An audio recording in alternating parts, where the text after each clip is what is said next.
Hi everyone, welcome back. कैसे हैं आप सभी? आई होप आप बहुत अच्छे होंगे और अच्छे से अपनी पढ़ाई कर रहे होंगे। आज हम नई वीडियो लेकर आए हैं और आज भी हम चैप्टर नंबर 1 ही करने वाले हैं। मॉल कॉन्सेप्ट की वीडियोस मैंने 4 वीडियोस डाली हैं, वो आप लोगों ने देख ली होगी। कोई डाउट हो तो आप कमेंट में लिख सकते हैं। और आज हम नया टॉपिक शुरू कर रहे हैं और आज के टॉपिक का नाम है स्टोइकियोमेट्री या फिर स्टोइशियोमेट्री। ठीक है, जैसे भी आपको प्रोनाउंस करना हो आप कर सकते हैं। और ये टॉपिक है आपका क्लास 11th के चैप्टर नंबर 1 का और एग्जाम में यहाँ से क्वेश्चन आता है। ठीक है, तो चलिए आज हम इससे रिलेटेड कॉन्सेप्ट को पहले समझ लेते हैं और फिर क्वेश्चंस को करेंगे। टॉपिक का नाम है स्टोइशियोमेट्री।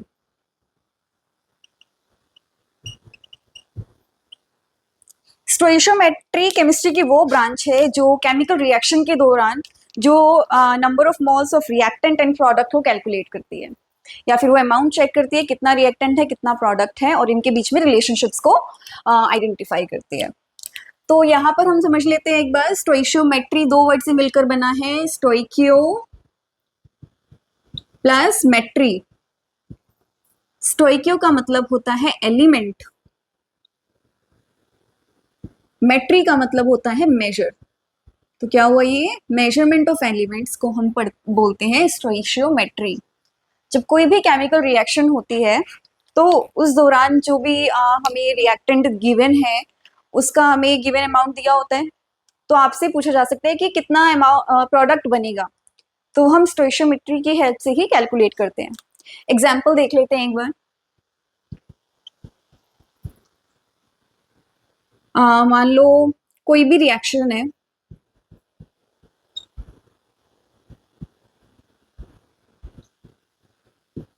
ऐसी होती है कोई भी केमिकल रिएक्शन। इस केमिकल रिएक्शन के अंदर आप यहाँ पर ये स्मॉल लेटर में जो वैल्यू लिखी है इसको देख पा रहे हैं? क्या बोलते हैं इसे? इसको हम बोलते हैं कोफिशिएंट। ठीक है, और ये तो पता ही होगा कि जो ये वाली साइड होती है ये रिएक्टेंट होती है, ये रिएक्टेंट्स होते हैं, एंड इस वाली साइड को हम प्रोडक्ट बोलते हैं। ओके, अब स्टोइशियोमेट्री में जब आप क्वेश्चन सॉल्व करेंगे आपको हमेशा केमिकल रिएक्शन को बैलेंस करना है। ये बात आपको हमेशा याद रखनी है कि हर एक केमिकल रिएक्शन को बैलेंस करना होगा। यहाँ पर एक एग्जांपल देख लेते हैं। मान लो हमारे पास में कोई केमिकल रिएक्शन है,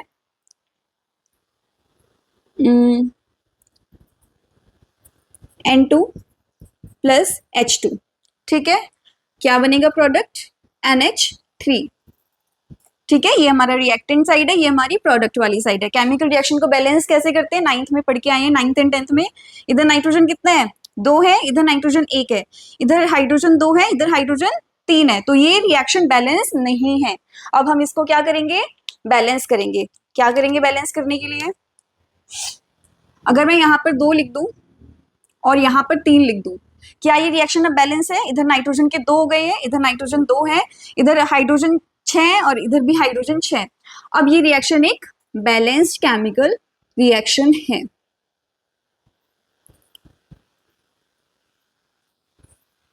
राइट? ये जो नंबर मैंने यहां पर लिखे हैं 3, 2, क्या होते हैं? ये कोफिशिएंट होते हैं, अभी पहले भी बताया था। लेकिन एक बात और आपको यहाँ पर याद रखनी है, वो बात ये है स्टोइशियोमेट्री में हम इन कोफिशिएंट को मोल भी बोल सकते हैं। क्या बोल सकते हैं? मोल। अब इस रिएक्शन को अगर हम देखें, अगर हम इस रिएक्शन को देखते हैं, थोड़ा और क्लियरली लिख देती हूँ, +3H2। ठीक है,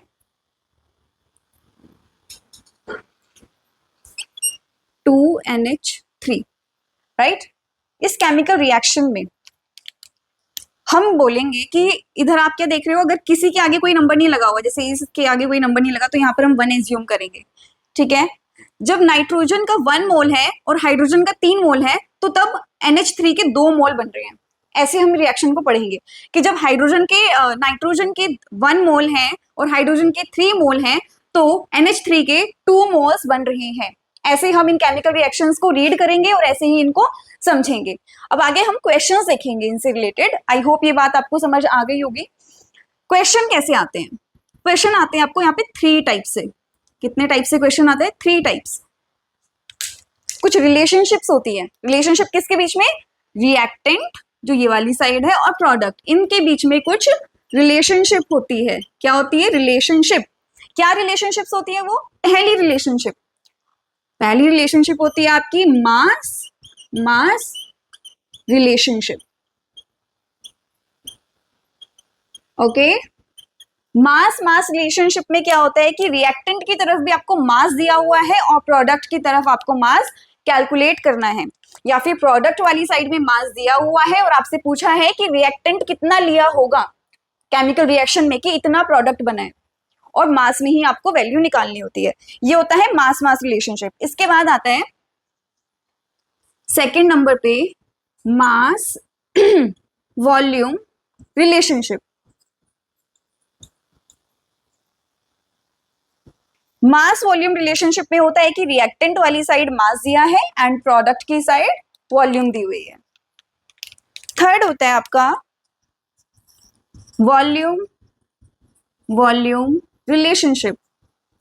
वॉल्यूम रिलेशनशिप के अंदर रिएक्टेंट की तरफ भी और प्रोडक्ट की तरफ भी वॉल्यूम में ही वैल्यू गिवन होती है और वॉल्यूम में ही आपको कैलकुलेट करनी होती है।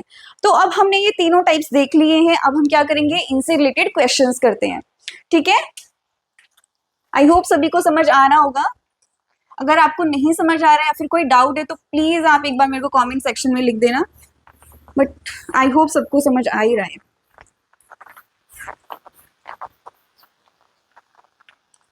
चलिए क्वेश्चंस कर लेते हैं। पहले हम क्वेश्चन करेंगे मास मास रिलेशनशिप से। क्वेश्चन है आपका question number 1, calculate the mass of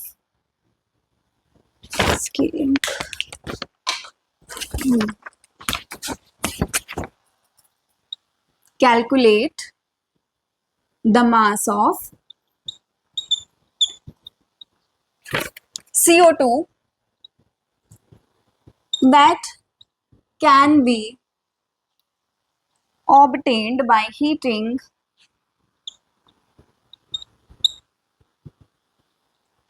25 gram of limestone।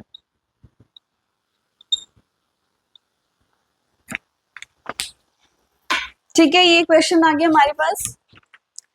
Calculate the mass of CO2 that can be obtained by heating 25 gram of limestone. Limestone का फॉर्मूला क्या होता है? लाइमस्टोन होता है आपका CaCO3।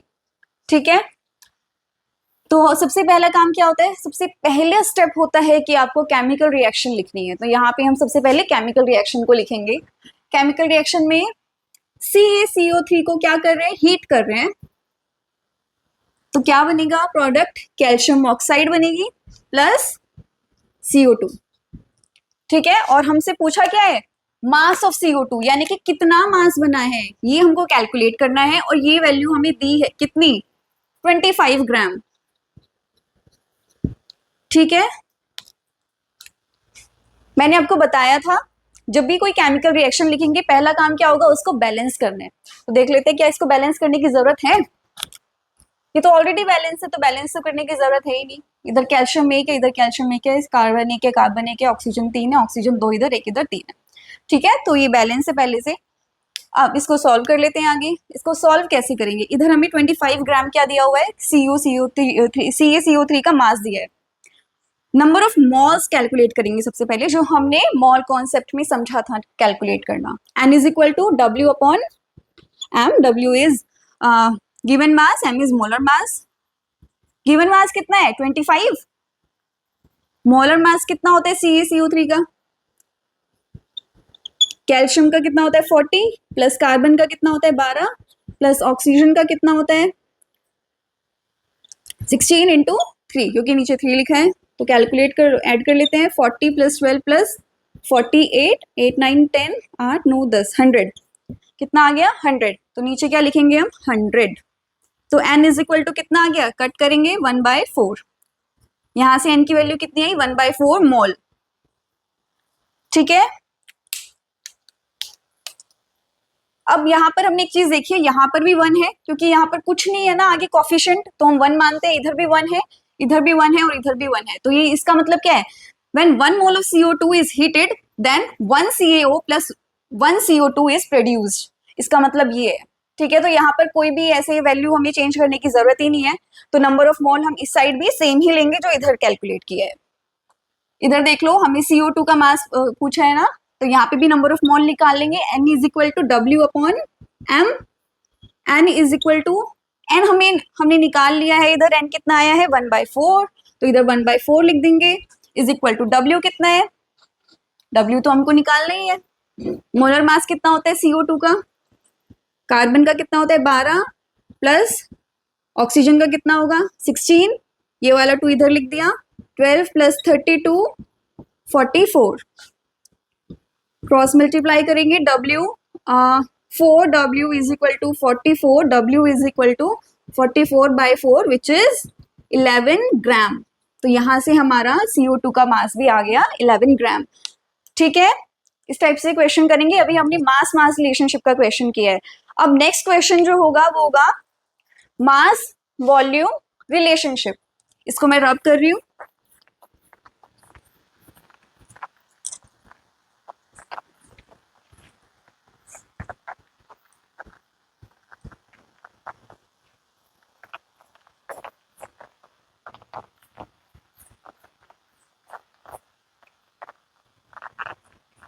चलिए नेक्स्ट क्वेश्चन करते हैं। तो यहाँ पे अब हम क्वेश्चन नंबर 2 देख लेते हैं, जो कि मास वॉल्यूम रिलेशनशिप से रिलेटेड होगा। क्वेश्चन है calculate volume of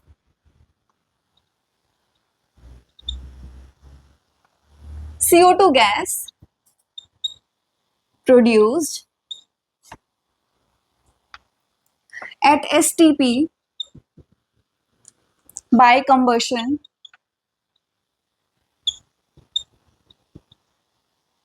of 32 gram of CH4। ठीक है, ये हमारे पास में क्वेश्चन आ गया है, इसको कैलकुलेट कर लेते हैं। सबसे पहला काम क्या होता है, केमिकल रिएक्शन को लिखना। तो यहाँ पर हम केमिकल रिएक्शन लिखेंगे, इधर CH4 प्लस कंबर्शन हो रहा है in the presence of oxygen, क्या बनेगा इधर CO2 प्लस H2O। ये केमिकल रिएक्शन है। केमिकल रिएक्शन हमने लिख ली, अब हमें क्या करना है, इसको बैलेंस करना है। इधर कार्बन 1 है, इधर कार्बन 1 है, इधर हाइड्रोजन 4 है, इधर हाइड्रोजन 2 है, 2 हाइड्रोजन यहाँ पर ऐड कर देते हैं। ठीक है, ऑक्सीजन 2 है, इधर ऑक्सीजन 3 है, तो इधर ऑक्सीजन 2 और 2 4 हो गए, यहाँ पर हम 2 लिख देते हैं। ऑक्सीजन 4 हो गए, अब इधर भी carbon 1 hydrogen 4, carbon 1 hydrogen 4, oxygen 4, इधर भी oxygen 4। Now this is a balanced chemical reaction.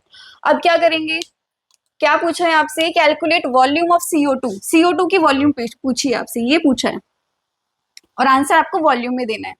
और आपको गिवन क्या है 32 ग्राम ऑफ CH4।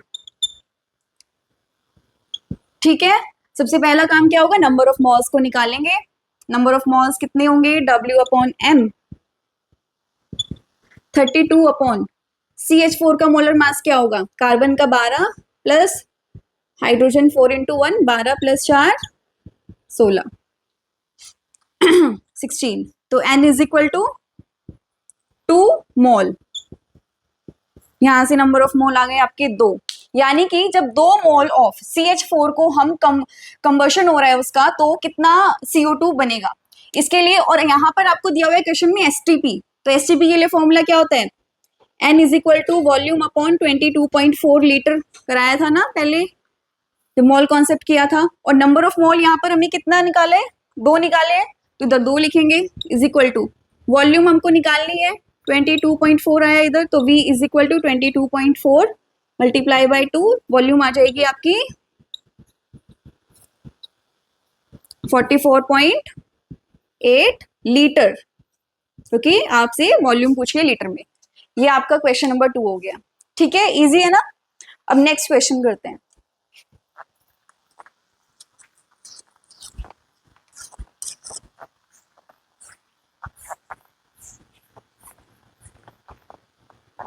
नेक्स्ट जो क्वेश्चन होगा वो वॉल्यूम वॉल्यूम रिलेशनशिप वाला क्वेश्चन होगा। सबसे पहले हम क्वेश्चन लिखेंगे। क्वेश्चन है आपके पास, what volume of oxygen that STP is required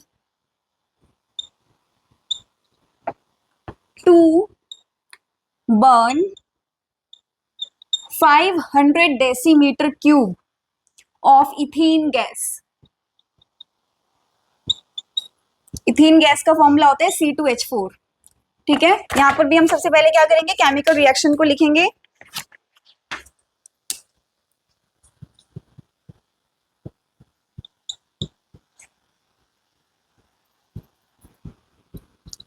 ये केमिकल रिएक्शन हमने लिख ली. अब क्या करेंगे, इसको बैलेंस करेंगे. इधर C2 कार्बन 2, इधर कार्बन 1, इधर कार्बन 4 है, यहाँ पर 2 लिख देते हैं. ऑक्सीजन इधर 2 2 4, इधर कार्बन 2 है, इधर भी 2 लिख देंगे. 4 6 ऑक्सीजन हो गए, तो इधर 3 लिख देते हैं. ये बैलेंस हो गई अब. ठीक है, एक बार चेक कर लो दोबारा. इधर कार्बन 2 है, इधर भी कार्बन 2 है. Hydrogen 4, oxygen 6, oxygen 6. Now this is a balanced chemical reaction. अब इसके अंदर आपको 500 डेसीमीटर क्यूब दिया है. देखो यहाँ पर कंफ्यूज नहीं होना डेसीमीटर क्यूब को देखकर. 1 डेसीमीटर क्यूब जो है वो 1 लीटर के बराबर होता है. ठीक है, तो 500 decimetre cube is equal to 500 litre. ठीक है, यहां पर हमें क्वेश्चन में बोला है कि कितनी वॉल्यूम ऑक्सीजन की चाहिएगी, यानी कि आपसे ये पूछा है. इस बार आपको क्या दिया हुआ है, मास दिया है आपको रिएक्टेंट वाली साइड का ही, which is 500 decimetre cube. 500 decimetre cube मतलब 500 लीटर.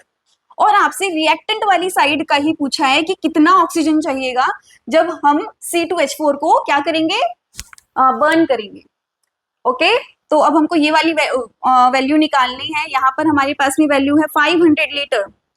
तो इधर हम क्या करेंगे, देखो इस रिएक्शन के अंदर आपको एक चीज बहुत ध्यान से देखनी है. यहाँ पर 1 मोल है ना, कार्बन C2H4 के आगे कितना लगाए, 1 लगाए. यहाँ पर कितना लगाए, 3. तो ये क्या इंडिकेट कर रहा है, ये इंडिकेट कर रहा है कि जब 1 C2H4 को हम हीट करेंगे तो 3 O2 की प्रेजेंस में उसको हीट करेंगे. यानी कि यहाँ पर 1 है, इधर 3 है. तो यही रिलेशनशिप है. इन क्वेश्चन में हम डायरेक्टली जो ये वाली वॉल्यूम होती है हमारे पास में, उसको हम नंबर ऑफ मोल से मल्टीप्लाई कर सकते हैं. तो अगर हम इसको डायरेक्टली निकालेंगे तो 500 मल्टीप्लाई बाय 3 कितना आ गया, 1500 लीटर हमारा आंसर होगा. ठीक है, तो इस टाइप से क्वेश्चन होते हैं. आई होप आपको ये कॉन्सेप्ट समझ में आया होगा. कोई डाउट हो, कोई क्वेश्चन हो तो आप पूछ सकते हैं कमेंट सेक्शन में. Okay, thank you.